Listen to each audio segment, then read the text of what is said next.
נמלות, נמלים, נמלים או נמלות? למה יש פה הרבה נמלים? למה יש פה הרבה נמלים?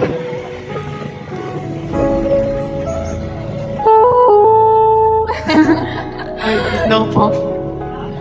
אוי, שיט.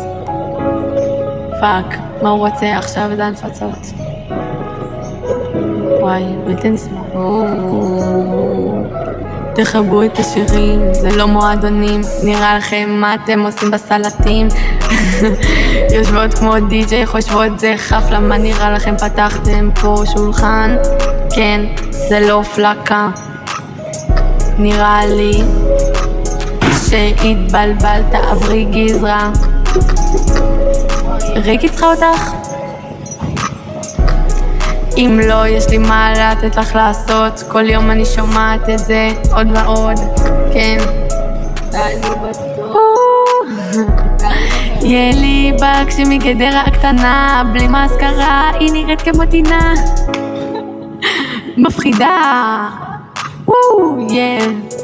מה נראה לך? את עושה קרועה בסלטים, חושבת זו גזרה הקרועה שלך. חתמת עליה קבע? כן, אולי זה הדבר היחידי שתכנסי בו לקבע. לא נכון. מאמינה בך. ילי, מאמינה בך. תהיה קצינה הכי טובה במערך, שאף אחד את התוצאות שלך לא ערך. וואו.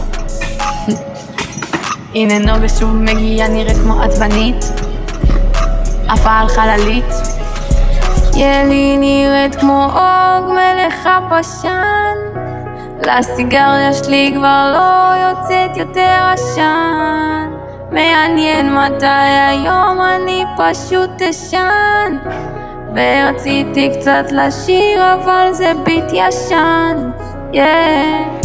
שקד הגוש כל היום יושבת בפרצוף חמוץ, אולי ניסה טיפה לרוץ, זה יעשה לך ממש ממש טוב. אם את רוצה אפשר להתחיל לכתוב, לכתב המלצה. אולי נצא לרוץ, זה נראה לי לחוץ, זה נראה לי נחוץ, אני בחוץ. זה נראה לה לחוץ, אולי נטוס תירוץ ונלך לרוץ, אולי נמציא גם תירוץ ונלך לרוץ. סתם לא באמת, אין לנו כוח ל3 קילומטרים בבטר ניצנים, כל היום פה רצים, אומרים אנחנו לא קשירים ואת הקשג לא עוברים. בסך הכל מפקדים, טוב אנחנו בסלטים.